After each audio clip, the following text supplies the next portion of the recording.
Hello students, welcome to the new lecture series on coordinate geometry.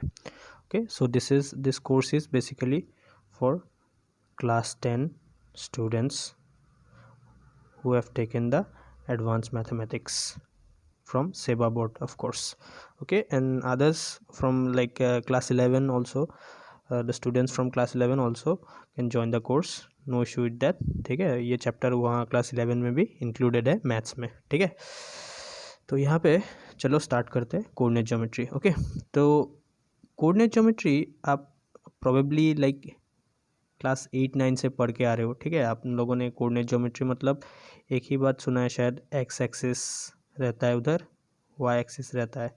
ठीक है, तो उसके बाद आप लोगों ने मे बी पॉइंट्स को प्लॉट करना सीखा होगा.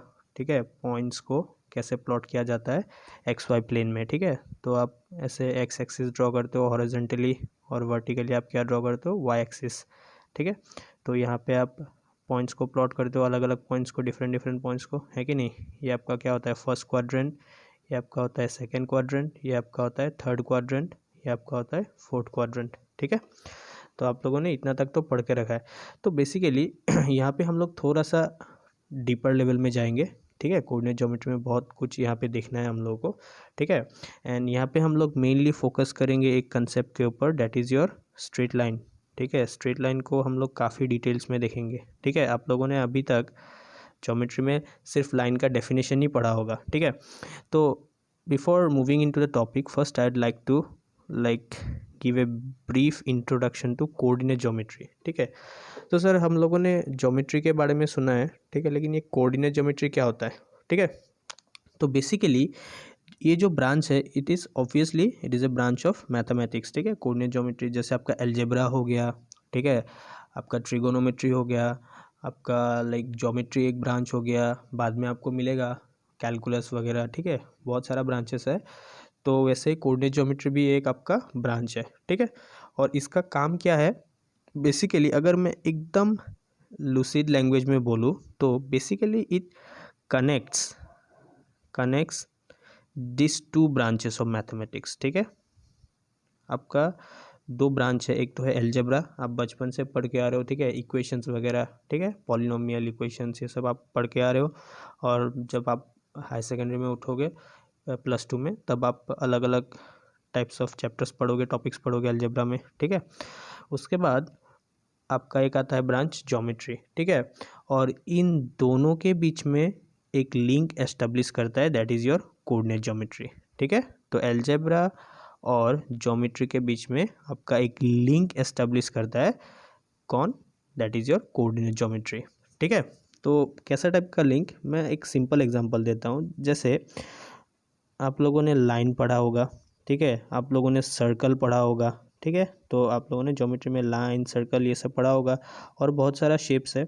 और एल्जेब्रा में आप लोगों ने क्या पढ़ा है, पॉलिनोमियल इक्वेशंस वगैरह, ये सब. ठीक है, ये सब पढ़ा होगा. तो ज्योमेट्री में आप लोगों ने लाइन के बारे में पढ़ा है. ठीक है, या फिर आप लोगों ने सर्कल के बारे में पढ़ा है. ठीक है, लेकिन आप यूजिंग कोऑर्डिनेट ज्योमेट्री एक लाइन का इक्वेशन लिखना सीखोगे, एक सर्कल का इक्वेशन लिखना सीखोगे. ठीक है, आप लोगों को पता है कि इक्वेशंस कैसे लिखा जाता है. ठीक है, दो एक्सप्रेशन होता है और दोनों के बीच में एक इक्वल साइन रहता है. ठीक है, आपको लाइन के बारे में पता है, सर्कल के बारे में पता है, सर्कल का बहुत सारा प्रॉपर्टीज़ के बारे में पता है. ठीक है, आप लोगों ने ज्योमेट्री में पॉइंट से स्टार्ट किया था. ठीक है, लेकिन कोऑर्डिनेट ज्योमेट्री में आप लोगों ने पॉइंट को प्लॉट करना सीखा, उसका फिजिकल मीनिंग देखा आप लोगों ने. ठीक है, पॉइंट को कैसे प्लॉट किया जाता है, what it indicates actually. Okay, similarly line के बारे में आप लोग डिटेल्स में पढ़ेंगे. अभी देखो, एल्जेब्रा में आप लोग जो भी इक्वेशन पढ़ते हो ना, तो इक्वेशन तो आपको इन जनरल आपको क्या पता रहता है कि दो एक्सप्रेशन को अगर आप इक्वल कर दो तो वो इक्वेशन बन जाता है. ठीक है, लेकिन एक्चुअल में अगर आप इक्वेशन को ब्रॉडर सेंस में देखो तो every equation represents a geometrical shape. ठीक है, एवरी इक्वेशन. ठीक है, अगर आपके पास कोई भी इक्वेशन है वो डेफिनेटली एक ज्योमेट्रिकल शेप को रिप्रेजेंट करेगा ही करेगा. ठीक है, ओके, तो जैसे आप लोगों ने लीनियर इक्वेशन पढ़ा होगा. ठीक है, लीनियर इक्वेशन क्या रिप्रेजेंट करता है, लीनियर इक्वेशन रिप्रेजेंट्स ए लाइन. ओके, अगर आपने लीनियर इक्वेशन लिखा है, तो लीनियर इक्वेशन रिप्रेजेंट करता है एक लाइन को, ठीक है। जैसे आप लोगों ने लिखा x² + y² = 1, ऐसा टाइप का इक्वेशन लेट से लिखा, तो ये रिप्रेजेंट करता है आपका सर्कल को, ओके। तो एक्चुअल में अगर आप ब्रॉडर सेंस में इक्वेशन का मीनिंग देखो तो एवरी इक्वेशन रिप्रेजेंट्स ए ज्योमेट्रिकल शेप, ठीक है। अगर आप कोई भी इक्वेशन लिखो तो हमेशा ये एक शेप को रिप्रेजेंट करेगा, ठीक है। मैं बाद में आपको दिखाऊंगा, यहाँ पे कुछ डेमोन्स्ट्रेशन दिखाऊंगा थोड़ा ऐप में कि कैसे कैसे आप इक्वेशन लिख के आप शेप निकाल सकते हो, ठीक है, ओके। तो ये था आपका कोऑर्डिनेट ज्योमेट्री का बेसिक इंट्रोडक्शन। मतलब coordinate geometry will establish the link between our two important branches of mathematics, that is your algebra and geometry, ठीक है। तो अलजेब्रा में आप लोगों ने इक्वेशन वगैरह लिखना सीखा, लेकिन इसका मीनिंग नहीं पता था। यहाँ पे आपको मीनिंग पता होगा कि equation, every equation represents A shape, ठीक है। आपने शेप के बारे में भी पढ़ा और इक्वेशन के बारे में पढ़ा, लेकिन यहाँ पे लिंक करना नहीं सीखा था कि इक्वेशन ही आपका शेप को रिप्रेजेंट करता है, ठीक है। तो यहाँ पे आप कोऑर्डिनेट ज्योमेट्री में वो सीखोगे।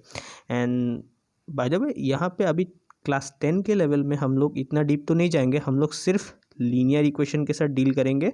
और लीनियर इक्वेशन किस शेप को रिप्रेजेंट करता है? It represents a straight line. Clear है? ओके। तो बेसिकली स्ट्रेट लाइन के बारे में अभी हम लोग पढ़ेंगे, ठीक है। तो स्ट्रेट लाइन क्या है? Sorry, straight line,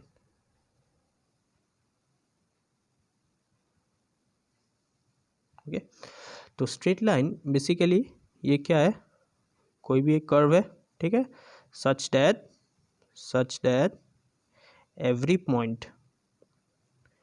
every point on the line segment, such that every point on the line segment joining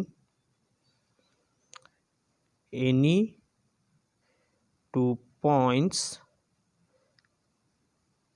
on it lies on it, okay, any 2 points lies on it. Is it clear? Okay, चलो इसको थोड़ा सा हम लोग detail में देखते हैं, ठीक है। तो ये बेसिकली कर्व है, ठीक है, such that every point on the line segment joining any 2 points on it lies on it, ठीक है। तो सर समझ में नहीं आया कुछ भी, ठीक है, चलो अच्छे से समझते हैं। तो मान लो यहाँ पे मैंने एक ऐसा टाइप का कर्व लिया और मैंने एक ऐसा टाइप का कर्व लिया, ठीक है, और एक लेट से और एक ले लेता हूँ। यहाँ पे मैंने एक सर्कल को भी ले लिया। क्लियर है? ओके। अभी अब डेफिनेशन को देखो। डेफिनेशन क्या बोल रहा है कि it is a curve such that every point on the line segment, ठीक है, और वो लाइन सेगमेंट क्या है?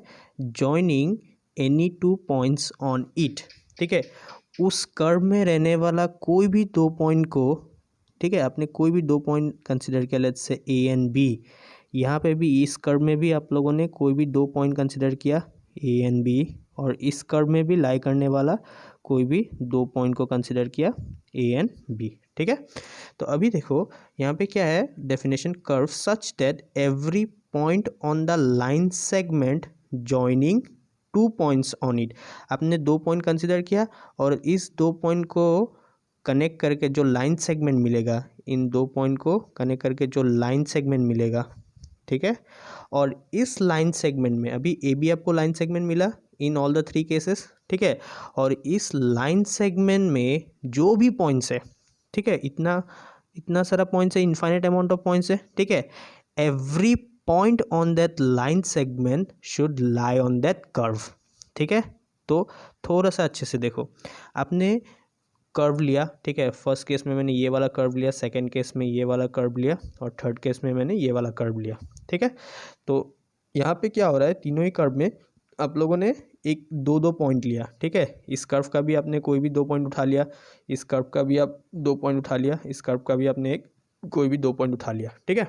तो और 2 पॉइंट को ज्वाइन करने से आपको क्या मिलेगा? लाइन सेगमेंट मिलेगा, ठीक है, और लाइन सेगमेंट में आपको इनफाइनाइट अमाउंट ऑफ पॉइंट्स मिलेगा। तो वो लाइन सेगमेंट ए बी जो मिला तीनों ही केसेस में, the points which are lying on the line segment, all the points which are lying on the line segment should lie on the curve, ठीक है। यहाँ पे देखो ये सारा कुछ पॉइंट इस कर्व पे लाई कर रहा है, लेकिन यहाँ पे जितना भी पॉइंट्स है ये इस कर्व पे लाई नहीं कर रहा है। देखो ये सब बाहर है ना, इस कर्व पे तो लाई नहीं कर रहा है। तो यहाँ पे भी इस लाइन सेगमेंट में जितना सारा भी पॉइंट्स है ये सब पॉइंट्स इस कर्व में लाई नहीं कर रहा है। इसके अंदर देखो ये हो गया आपका कर्व, यहाँ पे ये हो गया आपका कर्व और यहाँ पे ये हो गया, ठीक है।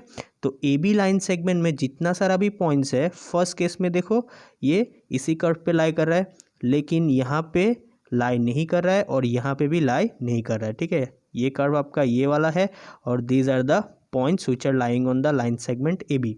Similarly these are the points which are lying on the line segment A B and this is the curve, ठीक है।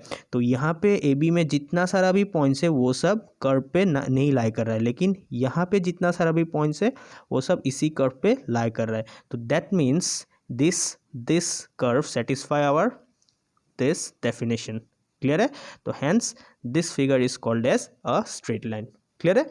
स्ट्रेट लाइन एक ऐसा टाइप का कर्व है जहाँ पे आपको कोई भी 2 पॉइंट ले लो, कंसिडर कर लो, और कंसिडर करने के बाद अगर उस 2 पॉइंट को जोड़ दो, ठीक है, आपको एक लाइन सेगमेंट मिलेगा और लाइन सेगमेंट में जितना सारा भी पॉइंट्स होगा all the points will lie on the straight line, ठीक है। लेकिन which is not at all like true in the case of other curves, ठीक है। आप कोई सा भी कर्व ले लो, ठीक है। यहाँ पे आपने देखा कि यहाँ पे पॉइंट्स उस कर्व पे लाई नहीं कर रहा है, यहाँ पे भी पॉइंट्स उस कर्व पे लाई नहीं कर रहा है, लेकिन स्ट्रेट लाइन के केस में वही पॉइंट्स आपका लाइन पे लाई कर रहा है, ठीक है। समझ में आ गया? कुछ डाउट हो तो आप कमेंट सेक्शन में बताना। क्लियर है? ओके। तो कोऑर्डिनेट ज्योमेट्री है तो डेफिनेटली हम लोग कोऑर्डिनेट प्लेन के साथ तो डील करेंगे ही, है कि नहीं। कोऑर्डिनेट प्लेन मतलब X axis and Y axis, ठीक है। ये आपका एक्स एक्सिस बन गया और ये आपका वाई एक्सिस बन गया, ठीक है। ओके।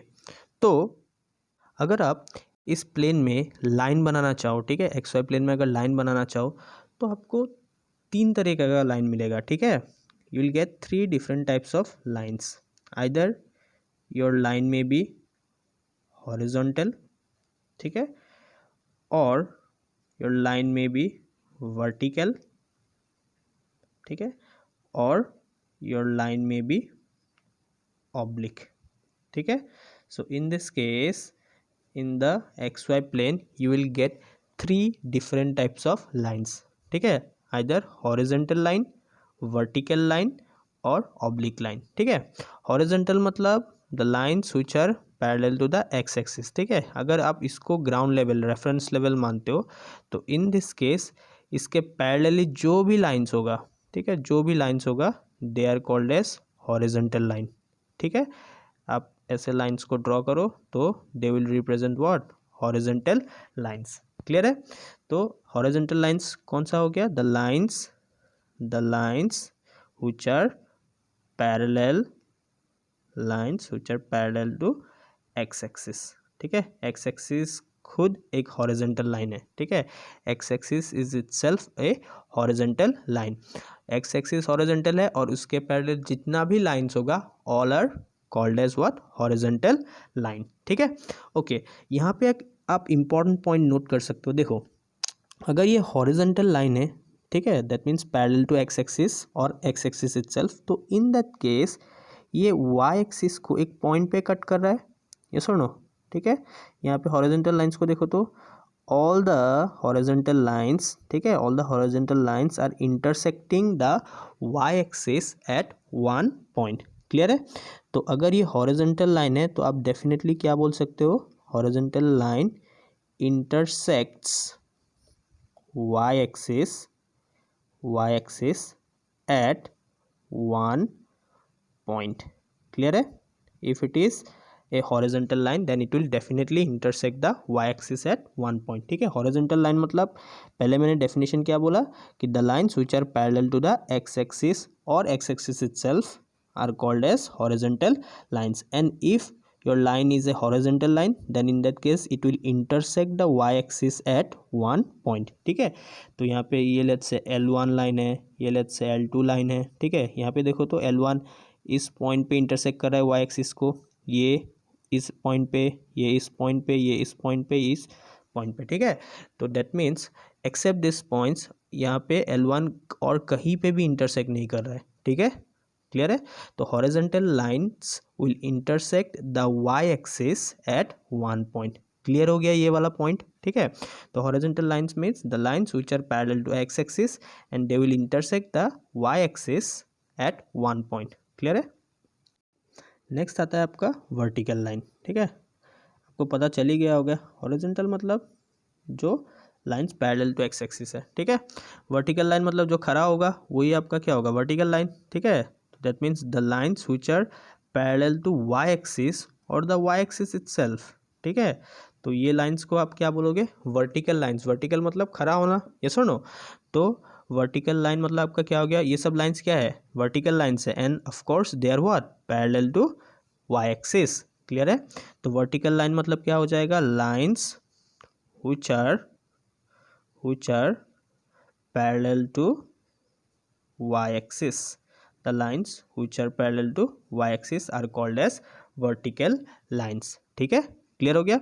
और यहाँ पे भी आप एक कैरेक्टरिस्टिक देख सकते हो कि vertical lines will intersect the x-axis at one point, ठीक है। जैसे हॉरिजॉन्टल लाइंस वाई एक्सिस को इंटरसेक्ट कर रहा था, तो यहाँ पे वर्टिकल लाइंस एक्स एक्सिस को इंटरसेक्ट करेगा। क्लियर है। तो if your line is a vertical line then it will definitely intersect the X axis at one point. Clear हो गया। Vertical lines will intersect the X axis at one point. Clear है। Okay. Next आता है आपका oblique line. Oblique means टेढ़ा, ठीक है, टेढ़ा बेका। तो ऑब्लिक लाइंस, तो ऑब्लिक लाइन क्या होता है, simply if your line is neither horizontal nor vertical, ठीक है। If your line is neither horizontal nor vertical then in that case you will call that line as what, oblique line. Oblique line means टेढ़ा बेका line, ठीक है। तो यहाँ पे आप देखो, आप लाइन को ऐसे बनाओ, ठीक है, या फिर आप ऐसे बनाओ, ओके, या फिर आप ऐसे बनाओ, या फिर आप ऐसे बना सकते हो, ठीक है। तो this lines are called as what, oblique lines, ठीक है। आप ऐसे भी बना सकते हो, जैसे भी बना सकते हो, ठीक है। तो oblique line means what, which are neither horizontal nor vertical except your lines parallel to x axis and the lines which are parallel to y axis, all the lines are called as what, oblique lines, ठीक है। लेकिन interesting point क्या है यहाँ पे, देखो, the lines which are parallel to x axis are called as horizontal lines and they intersect the y axis at one point. Similarly, the lines which are parallel to y axis are called as vertical lines and they will intersect the x axis at one point. Clear है। लेकिन अगर आप oblique line draw करते हो, ठीक है, अगर आप ऑब्लिक लाइन ड्रॉ करते हो, जैसे मैंने यहाँ पे ढेर सारा किया है, तो और एक करके दिखता हूँ। देखो, ये वाला मेरा ऑब्लिक लाइन है, ठीक है। तो it is neither horizontal nor vertical and this oblique line will intersect both the axis. अभी यहाँ पे देखो तो एक्स एक्सिस को भी ये इंटरसेक्ट कर रहा है और वाई एक्सिस को भी इंटरसेक्ट कर रहा है। सिमिलरली अगर आप ये वाला लाइन देखो तो यहाँ पे ये एक्स एक्सिस पे इंटरसेक्ट कर रहा है और यहाँ पे वाई एक्सिस पे इंटरसेक्ट कर रहा है। समझ में आ गया, ठीक है। तो that means oblique lines will intersect both the axes at two different points.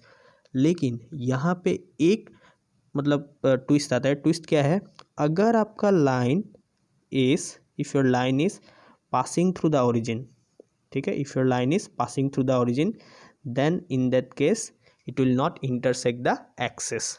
Clear हो गया। तो अगर आपका ओरिजिन से पास हो गया लाइन, तो यहाँ पे देखो ये लाइन भी क्या है, ऑब्लिक लाइन ही है, ठीक है। ये लाइन भी क्या है, ऑब्लिक लाइन ही है, लेकिन it is not intersecting any of the axes, ठीक है। It is not intersecting any of the axes. Oblique lines हमेशा क्या होगा, हमेशा they will intersect both the axes at two different points provided it is not passing through the origin, ठीक है। ये line भी क्या है, ऑब्लिक लाइन है, but it is not intersecting the axes at two different points. Clear है। तो यहाँ पे ऑब्लिक लाइन पे क्या लिखोगे, it intersects both the axes at two different points unless it passes through the origin।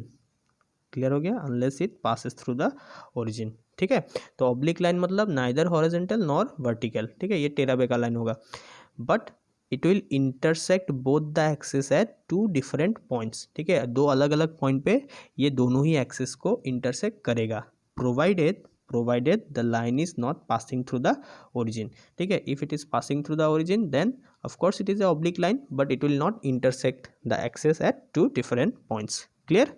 Okay, तो next concept है inclination of a line. ठीक है, इंक्लिनेशन ऑफ ए लाइन ये कम्प्लीटली नया कंसेप्ट है आप लोगों के लिए, तो अच्छे से देखना, बहुत ज़्यादा इंपॉर्टेंट कंसेप्ट है। ठीक है, इंक्लिनेशन ऑफ ए लाइन, तो नाम से कुछ अलग सा लग रहा है। ठीक है, लेकिन इसका सिंपल मीनिंग क्या है, तो इट इज़ इंडिकेटिंग द झुकाव। ठीक है, इट इज़ इंडिकेटिंग द झुकाव ऑफ ए लाइन, मतलब कितना झुक रहा है। ठीक है, इट इज़ इंडिकेटिंग द झुकाव ऑफ ए लाइन। लेकिन देखो यहाँ पे देखो, मान लो ये कोई एक बिल्डिंग है। ठीक है, ऐसा एक बिल्डिंग है। ठीक है, तो ये मान लो आपका कुछ सेकंड फ्लोर है। ठीक है, आपका लिफ्ट काम नहीं कर रहा है, आप बिल्डिंग के अंदर नहीं घुस सकते। ठीक है, मान लो यहाँ तक चढ़ना है। ठीक है, मान लो आप एक चोर हो। ठीक है, तो चोर मत बनो, लेकिन फिर भी मैं एक एग्जांपल के तौर से ले रहा हूँ कि मान लो आप एक चोर हो और यहाँ पे इस फ्लोर पे आपको जाना है। ठीक है, तो आप कैसे जाओगे? ऑब्वियसली आप बिल्डिंग को तो नहीं मतलब चढ़ सकते ना, बिकॉज इतना तो एक्सपर्ट हो नहीं। तो यहाँ पे क्या करोगे आप, एक चीज़ का हेल्प ले सकते हो, सीढ़ी का। ठीक है, लेदर का। क्लियर है? तो लेदर को आप कैसे लगाओगे? थोड़े आप ऐसे सीधा सीधी लगाओगे, नहीं लगाओगे ना, तो लेदर को थोड़ा सा ऐसे झुका के लगाओगे। ये सुनो, ठीक है, ये लेदर अभी क्या है, झुक गया है। ठीक है, झुक गया है मतलब किसके रेस्पेक्ट पे झुक गया है? ठीक है, आप ऑब्वियसली देखोगे कि ग्राउंड के, this is the what, ground level of ground. ये सुनो, तो ग्राउंड के रेस्पेक्ट पे ये थोड़ा सा झुक गया है अभी। अगर आप लेदर को ऐसे रखोगे, ठीक है, ये क्या है, पूरा खड़ा है। क्लियर है? ग्राउंड के रेस्पेक्ट पे इसका एंगल कितना है, 90 डिग्री है। ठीक है, परपेंडिकुलरली ये ऐसे खड़ा है बिल्डिंग। ठीक है, तो बिल्डिंग तो ऐसे खड़ा है। ठीक है, और आप ऐसे तो आप नहीं चढ़ सकते। ठीक है, तो इसीलिए आप क्या करोगे, लेदर का हेल्प लोगे और लेदर को थोड़ा सा आप ऐसे झुका के रखोगे। ठीक है, तो अभी देखो, this ladder has been inclined. ठीक है, मतलब ये झुक गया है, और ये झुका किसके रेस्पेक्ट पे है, ग्राउंड के रेस्पेक्ट पे। ठीक है, तो अगर ये झुका है तो definitely it will make some angle. Yes और no? It will make some angle with the ground. Clear है? समझ में आ गया? क्लियर है? तो ये जो आपका लेदर ग्राउंड के साथ जो ये एंगल बना रहा है, इसको आप क्या बोलते हो, this is called as inclination. ठीक है, ये एंगल को ही आप क्या बोलोगे, इंक्लिनेशन ऑफ द लेदर। समझ में आ गया? क्लियर हो गया? दिस झुकाव, ये जो आपका एंगल निकला, this angle is called as the inclination of the ladder. Clear है? तो आप जब एंगल निकाल रहे हो, इस एंगल को ही आप लोगों ने इंक्लिनेशन बोल दिया, लेकिन आप इंक्लिनेशन किसका निकाल रहे हो, लेदर का। ये सुनो, आपने लेदर का इंक्लिनेशन निकाला किसके रेस्पेक्ट पे सर, ग्राउंड के रेस्पेक्ट पे। ठीक है, ग्राउंड के रेस्पेक्ट पे आप लोगों ने क्या निकाला है, उसका झुकाव निकाला है, उसका इंक्लिनेशन निकाला है। समझ में आ गया? ओके, तो इसी कंसेप्ट को अगर मैं लाइन के केस में यूज़ करूँ, ठीक है, मान लो ये आपका क्या है, कोऑर्डिनेट प्लेन, ये आपका है एक्स एक्सिस और ये आपका है Y axis. Okay, and this is your line, let's say. ठीक है, this is your line. Clear है? ओके, नाउ दिस एंगल, अभी ये देखो, ये भी क्या है, झुक रहा है, और झुकाव को किसके रेस्पेक्ट पे मेजर करोगे, ग्राउंड के रेस्पेक्ट पे, मतलब एक्स एक्सिस के रेस्पेक्ट पे। क्लियर है? और X axis, to be specific, यहाँ पे हम लोग पॉजिटिव एक्स एक्सिस के रेस्पेक्ट पे मेजर करेंगे। ठीक है, हमेशा रिमेंबर, पॉजिटिव एक्स एक्सिस, इस साइड से हम लोग नहीं मेजर करेंगे। ठीक है, ये कितना झुक रहा है, हम लोग इस साइड से नहीं मेजर करेंगे, यहाँ से नहीं मेजर करेंगे, हम लोग हमेशा पॉजिटिव एक्स एक्सिस से मेजर करेंगे कि ये कितना झुक रहा है। क्लियर है? जो एंगल बनेगा that angle will be always measured with respect to the what positive X axis. Clear हो गया? तो अभी देखो ये लाइन कौन सा एंगल बना रहा है पॉजिटिव एक्स एक्सिस के साथ? दिस एंगल, यस और नो? ये थीटा हो गया। Let's say the angle made by the line with the positive X axis is theta. Now this theta, इस थीटा को आप क्या बोलोगे? Inclination, let's say this is line L, ठीक है? Inclination of the line L. Clear हो गया? ये लाइन कितना झुक रहा है पॉजिटिव एक्स एक्सिस के रेस्पेक्ट पे? सर इतना एंगल झुक रहा है, ठीक है? ये theta let's say be the angle, ठीक है? And this angle is called as the inclination of the line. Clear हो गया? तो अभी इंक्लिनेशन को आप कैसे डिफाइन कर सकते हो? तो इंक्लिनेशन बेसिकली क्या है? एंगल है, यस और नो? तो it is the angle, which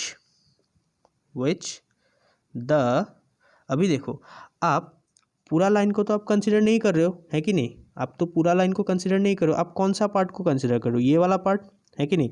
आपने तो यहाँ से तो एंगल नहीं मेजर किया, ठीक है? आपने नीचे तो एक्स एक्सिस के नीचे तो आपने एंगल मेजर नहीं किया, आप लोगों ने एक्स एक्सिस के ऊपर वाले हिस्से को देखा, ठीक है? लाइन का जो एक्स एक्सिस का ऊपर वाला हिस्सा है, ठीक है? लाइन का that part of the line which is lying above the x axis। Clear हो गया? above the x axis आप उसको ऑब्जर्व कर रहे हो। समझ में आ गया? इंक्लिनेशन के लिए हमेशा आपका रेफरेंस क्या होगा?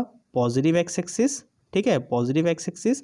और लाइन का कौन सा हिस्सा देखोगे? The part of the line which is lying above the x axis. अभी ये वाला हिस्सा क्या है? बिलो द एक्स एक्सिस है, और ये वाला हिस्सा आप नहीं देखोगे। You will not consider the portion of the line which is lying below the x axis। Clear हो गया? You will not consider the line which is lying below the x axis, ठीक है? तो आपने कौन सा वाला हिस्सा देखा? The part of the line which is lying above the x axis। Clear है? तो it is the angle which the, क्या लिखोगे? which the part of the line, कौन सा part? Part of the line above the X axis, ठीक है? It is the angle which the part of the line, कौन सा part? above the X axis makes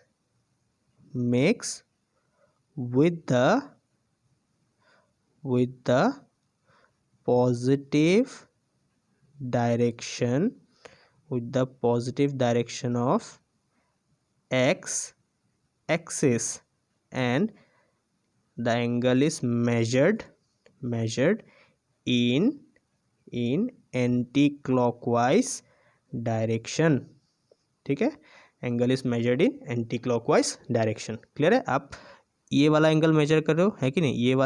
ये वाला इस direction में मेजर कर रहे हो, तो that means this is your what? Anti clockwise direction, है कि नहीं? घड़ी का जो काटा है उसका ऑपोजिट में घूमता है, और this direction is your what? Clockwise direction, ठीक है? तो मतलब आप लोग इंक्लिनेशन को कैसे डिफाइन करो? Sir it is the angle, ठीक है? कौन सा एंगल? किसका एंगल?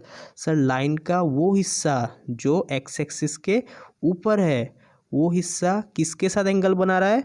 पॉजिटिव एक्स एक्सिस के साथ, पॉजिटिव एक्स एक्सिस के साथ। समझ में आ गया? लाइन का जो ऊपर वाला हिस्सा है, एक्स एक्सिस के ऊपर लाई कर रहा है, वो हिस्सा किसके साथ बना रहा है सर? पॉजिटिव एक्स एक्सिस के साथ, ठीक है? और वो एंगल आप कौन से डायरेक्शन में मेजर कर रहे हो? एंटी क्लॉकवाइज डायरेक्शन, ठीक है? जो घड़ी का काटा का डायरेक्शन है उसके opposite, anti clockwise direction. Clear हो गया? तो अल्टीमेटली जो इंक्लिनेशन टर्म है, इंक्लिनेशन मतलब हमेशा ये क्या है आपका? एंगल, ठीक है? इंक्लिनेशन क्या है आपका? एंगल, झुकाव। समझ में आ गया? ओके, यहाँ पे हम लोग कुछ इंपॉर्टेंट पॉइंट्स नोट डाउन करते हैं। देखो, मान लो आपका लाइन है, लेट्स से ये वाला लाइन है, ठीक है? And this is your what? Horizontal line, ठीक है? ये आपका हॉरिजॉन्टल लाइन है। क्लियर हो गया? और ये जो हॉरिजॉन्टल लाइन है, नंबर 1 लाइन, तो ये कितना एंगल बना रहा है? कितना एंगल बना रहा है? ऑफ कोर्स यहाँ पे कोई, ये तो क्या है? एक्स एक्सिस के साथ कोइंसिडेंट हो रहा है ना, तो that means in this case the angle made by the line with the positive X axis is what? 0। Yes और नो? समझ में आया ना? ये एक्स एक्सिस के ऊपर ही लाई कर रहा है। समझ में आ गया? तो दैट मीन्स यहाँ पे एंगल ऑफ इंक्लिनेशन, और इंक्लिनेशन कितना हो जाएगा? 0 डिग्री, ठीक है?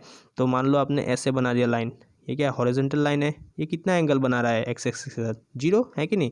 अगर आपका ये लाइन है, इसके ऊपर ये लाइन खड़ा है, तो दैट मीन्स दोनों के बीच में एंगल कितना है, 0 डिग्री है। अगर ये लाइन भी है, ये लाइन भी है, सबका एंगल कितना होगा, 0 होगा। एंगल के लिए आपको थोड़ा सा तो ऐसा होना पड़ेगा, है कि नहीं।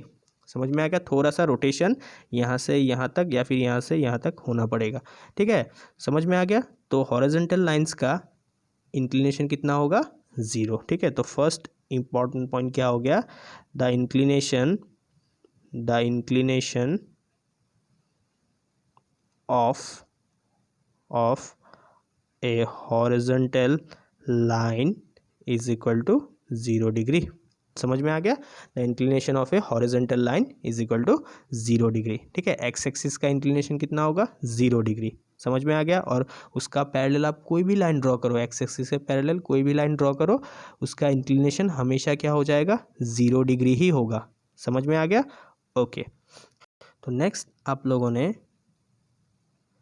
ऐसे लाइन को ड्रॉ किया, ये आपका कौन सा लाइन है, वर्टिकल लाइन है, यस और नो। ये तो पूरा का पूरा खड़ा है ना, तो एक्स एक्सिस के रेस्पेक्ट पे कितना एंगल बना रहा है, obviously this two are what, perpendicular to each other, clear है। तो मतलब कितना एंगल बना रहा है, 90 डिग्री। तो angle of inclination, point number 2, angle of inclination और you can say inclination of a vertical line is equal to what, 90 degree. Vertical line का इंक्लिनेशन क्या होगा, 90 डिग्री। अगर वो लाइन खड़ा है तो जब भी आप देखो ग्राउंड के रेस्पेक्ट पे खड़ा रहते हो ना, तो ग्राउंड के साथ आप कितना डिग्री एंगल बना रहे हो, 90 डिग्री ना, because you are perpendicular with respect to the ground, clear है। ग्राउंड और आपके बीच में एंगल कितना है, 90 डिग्री। अगर आप ग्राउंड पे सो रहे होते, ठीक है, अगर आप ग्राउंड पे लेटे हुए होते तो in that case the inclination would have been 0 degree. और अगर आप खड़ा हो गए हो तो in that case the inclination is equal to 90 degree, clear है, ओके।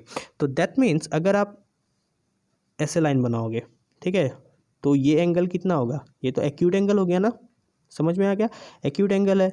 तो दैट मीन्स आपका एंगल अगर ऐसे आपका लाइन है तो क्या होगा, एंगल 0 डिग्री। लाइन अगर ऐसे है तो 0 डिग्री से बड़ा होगा, लेकिन 90 से तो छोटा ही होगा ना। ये सब क्या एक्यूट एंगल्स है, एक्यूट एंगल्स है, एक्यूट एंगल्स है, एक्यूट एंगल्स है कि नहीं। तो अल्टीमेटली यहाँ तक आपका एंगल क्या है, 90 डिग्री से छोटा और 0 डिग्री से बड़ा, ठीक है। और अगर आप लाइन को ऐसे घुमा दो, ठीक है, ऐसे बना रहे हो लाइन को, क्लियर है, ऐसे बना रहे हो, तो इस बार क्या हो गया, इंक्लिनेशन इतना हो गया, मतलब 90 से बड़ा हो गया, ठीक है, ऐसे हो गया, ठीक है, ऐसे हो गया, क्लियर है। These are what, these are the angles which are greater than 90 degree. ये 120, 130, 140, 150, 160 एंड फाइनली आपका लाइन फिर से यहाँ पे आ जाएगा, ठीक है। और यहाँ पे आने से फिर से आपका एंगल कितना है, 0 डिग्री तो है ना।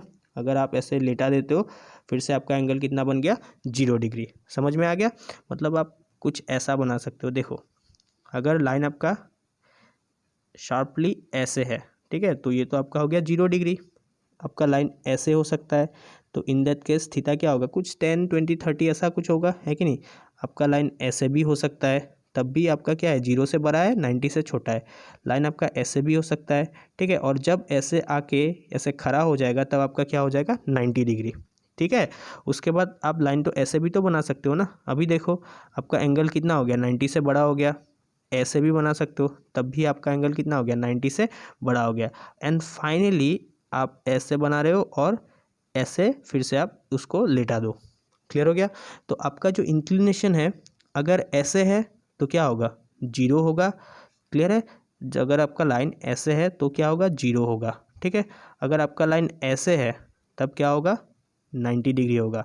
ऐसे है तो 90 से छोटा, 0 से बड़ा, ठीक है। तो आपका जो इंक्लिनेशन है, जो एंगल है, वो कितना वेरिएशन कर रहा है, देखो 0 से 180 तक। 180 तो नहीं पहुंचेगा, बिकॉज अगर आप ऐसे लाइन को लगा दोगे फिर से उसका एंगल कितना हो जाएगा, 0 डिग्री होगा। समझ में आ गया, ठीक है। तो यहाँ पे आप देख सकते हो कि अगर आपका ये जो थीटा है ये हमेशा क्या होगा, 180 से छोटा होगा, ठीक है, और 0 डिग्री से बड़ा या फिर उससे इक्वल होगा, ठीक है। जो थीटा है, inclination is greater than equal to 0 degree and less than 180 degree, ठीक है। ये बहुत इंपॉर्टेंट पॉइंट है। आपका जो इंक्लिनेशन है, inclination is always greater than equal to 0 degree and less than 180 degree, clear है, ओके। तो सिंपल है, 0 कब होगा, जब आपका लाइन हॉरिजॉन्टल होगा, ठीक है। 0 कब होगा, तब आपका लाइन हॉरिजॉन्टल होगा। 90 कब होगा, जब आपका लाइन वर्टिकल होगा। अगर आपका लाइन ऐसे है, ठीक है, ऐसे है, देखो ये सब लाइंस क्या है, this lines are inclined towards positive X axis, yes और नो। देखो ये सब क्या है, पॉजिटिव एक्स एक्सिस के तरफ झुक रहा है, यस और नो। तो in that case your inclination, आपका जो थीटा है वो क्या होगा, 90 से छोटा होगा एंड 0 से बड़ा होगा। क्लियर है, your theta is what, greater than 0 degree and less then 90 degree. Why? Because the lines are inclined towards positive x-axis, ठीक है। The lines are inclined towards positive X axis, ठीक है। और आपका लाइन कहाँ से जा रहा है, the lines are passing through first and third quadrant. समझ में आ गया। अगर आपका लाइन कहाँ से जा रहा है, फर्स्ट एंड थर्ड क्वाड्रेंट से जा रहा है, तो in that case it will be always inclined towards what, positive X axis, ठीक है। और आपका एंगल क्या होगा, एक्यूट एंगल होगा ऑब्वियसली, है कि नहीं। 90 से छोटा और 0 से बड़ा, बिकॉज 90 कब होगा, जब ये बिल्कुल ऐसे खड़ा हो जाएगा। समझ में आ गया। और देखो फिर से देखो, यहाँ पे अगर लाइन आपका फर्स्ट एंड थर्ड क्वाड्रेंट से जा रहा है, ठीक है, फर्स्ट एंड थर्ड क्वाड्रेंट से, तब आपका इंक्लिनेशन हमेशा क्या होगा, एक्यूट एंगल होगा, ठीक है। मतलब 0 से बड़ा और 90 से छोटा। क्लियर है, ओके। और अगर आपका लाइन ऐसे, देखो ये क्या है, ये आपका है सेकेंड क्वाड्रेंट और ये आपका है फोर्थ क्वाड्रेंट। अगर आपका लाइन सेकेंड और फोर्थ क्वाड्रेंट से जा रहा है, तो आपका एंगल देखो, एंगल कहाँ से मेजर करते हो, पॉजिटिव एक्स एक्सिस, यस और नो, ठीक है। ये आपका एंगल हो गया। नाउ ये लाइन किस तरफ झुका हुआ है, नेगेटिव एक्स एक्सिस की तरफ झुका हुआ है, यस और नो। तो if your line is passing through second and fourth quadrant, और I can say if your line is inclined, किसके तरफ झुक रहा है, inclined towards negative x axis, तब आपका जो एंगल होगा वो 90 से बड़ा होगा और 180 से छोटा होगा, ठीक है। 90 से बड़ा होगा और 180 से छोटा होगा। क्लियर हो गया। तो अगर ये सेकेंड और फोर्थ क्वाड्रेंट से जा रहा है, तो इन दैट केस आपका जो एंगल होगा, आपका जो इंक्लिनेशन होगा वो 180 से छोटा होगा और 90 से बड़ा होगा, ठीक है। और 180 कब होगा, 180 सर कभी भी नहीं होगा, बिकॉज अगर ये इसको ऐसे लेटा दिया तो इसका इंक्लिनेशन फिर से क्या हो जाएगा, 0 हो जाएगा, ठीक है। तो आपका जो इंक्लिनेशन है वो मैक्सिमम कितना तक जा सकता है सर, 180 तक जा सकता है, लेकिन 180 टच नहीं करेगा, ठीक है। 180 से छोटा होगा और 0 से हमेशा बड़ा होगा या फिर 0 के बराबर होगा, अगर ये एक्स एक्सिस है या फिर हॉरिजॉन्टल लाइन है। समझ में आ गया, ठीक है।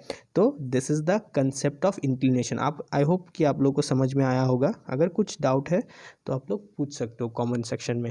क्लियर है, ओके।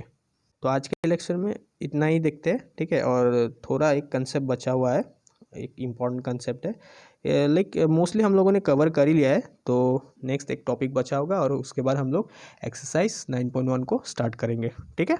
ओके, चलो, थैंक यू।